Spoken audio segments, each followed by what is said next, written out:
Hey everybody, Wayne Davies here, Spectrum Econs. As you can see, I'm back out by the lake. Look at that. I love to hang around the lake. If you read my ActiveFit reports, I often write about how I go to the lake and I would take my little dog Mango for a walk around here. And it's actually two lakes, North and a South Lake. Here I am. This is at the top of the South Lake, and we've got the North Lake over there. So I kind of like this location. It can be a little bit difficult for filming sometimes. There's a little bit of noise here and there. People walking by, there's a train that comes through, and even the wind. In fact, the wind is probably the biggest thing anyway. So I'm trying to use a mic. Hopefully that is actually going to help get rid of this noise distortion. And also it can be difficult as well because I don't have my notes so readily available as if I have a desk in front of me. So more or less kind of wing it on that anyway. So what I want to talk about in this video anyway, as a lot of you would know, if you've been following my work now for around almost 4 years, it'll be 4 years in June, you'll probably know that I'm an economist. And a lot of the stuff I write about, I would say if you take out the ActiveFit reports, you're talking about upwards of about 80% of my content is actually about economics. So today what I want to talk about is why I'm on Hive. Very simply, from the perspective of an economist. I've given numerous other reasons why I like the Hive blockchain in terms of the censorship resistance, in terms of the great potential, in terms of the applications it has, and also decentralization, stuff like that. I'm not talking about that today.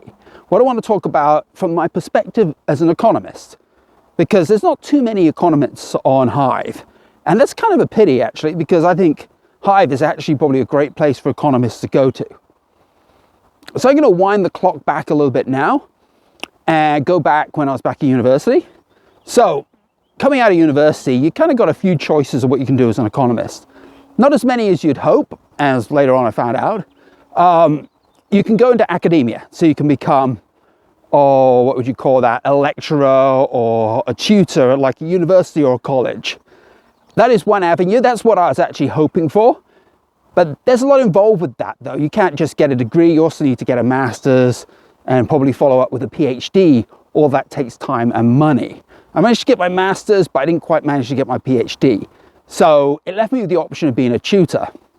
So that wasn't quite what I was looking for. I want to look a bit more than that. Plus the money isn't very good as a tutor. So next option is government. And a lot of economists go to the government for various reasons. And a big draw with the government is actually things like infrastructure. And that's where you have cost-benefit analysis.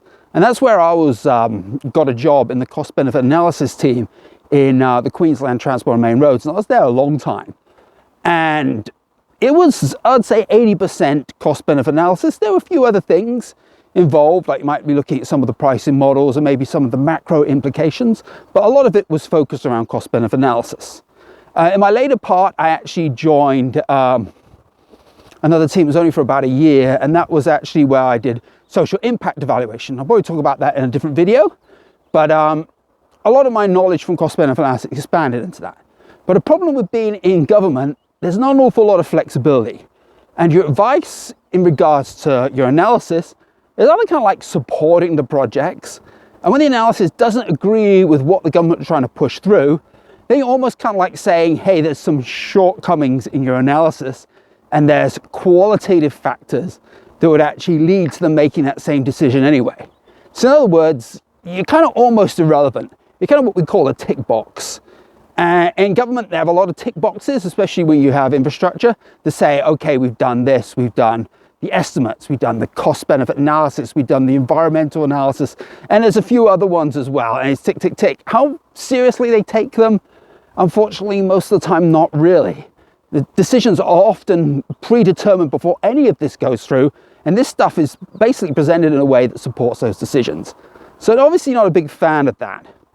Other options as an economist would be to join big business. I didn't actually ever get to do that, but again, from what I've heard, it is kind of limited in terms of what you're doing. Like you may work for a company and you may help them in regards to what decisions they're going to make in their future investments.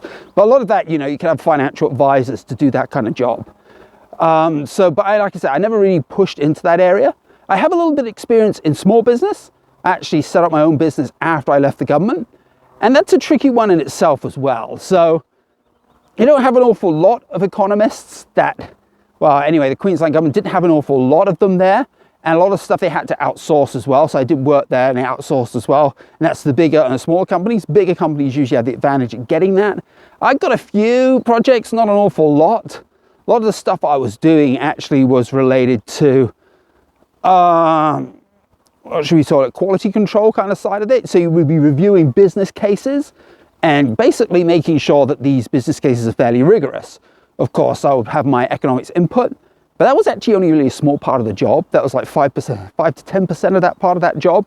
90% of it was more the general business case review, which I'm not actually an expert in that area. Of course, there was a few cost benefit analysis reviews, not too many though. And as a new business going in, it was struggling to kind of, actually capture any of that market. So it was difficult. And if you're working for a small business, like it would be somewhat the same. They're probably a little bit more established if they have employees. But again, you are still promoting the same ideas as if you were working for the government, just that you're being paid probably a little bit more, a little bit less frequent work. But along those lines, you're kind of saying, hey, this supports what you're doing, or it doesn't necessarily support what you're doing. And we have the qualitative side of that. So in effect, you do not have an awful lot of freedom. Even if I was an academic and I was a lecturer, still most likely would be following a fairly set syllabus. I may have some input as I become more senior. Also, part of an academic is to do your own research. That would be some flexibility, I have to admit, on that. But again, it probably would not come immediately. You'd be working with someone more senior, but this is something you get later on in your career. Whereas for me, I have plenty of my own opinions, and some of my analysis, well, doesn't always align with what the mainstream are pushing. So that kind of leaves me on the outside a little bit. Whereas I joined Hive, well, initially I joined Steam, should I say, back 4 years ago.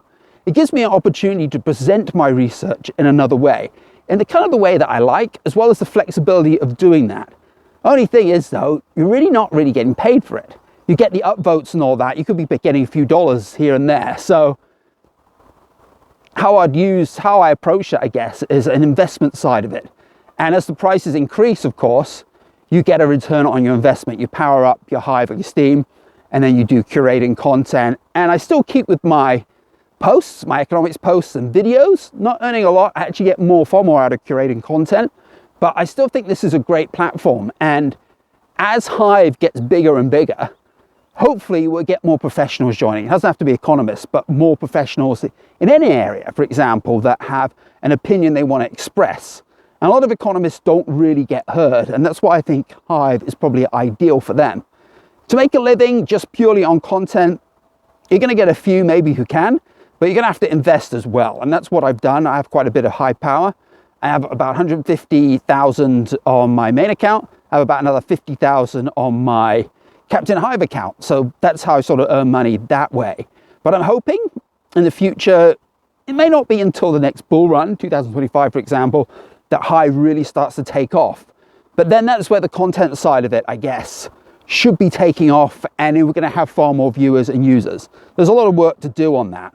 But anyway, as a content creator, as an economist creating economics content, I feel Hive is ideal because of that freedom to express what you want. It's freedom to express how you want to express it, as well as your opinions, which will not be censored. Well, censorship resistant. Various, of course, front ends could censor you if they chose to, but there's always going to be a way of you actually getting that content out.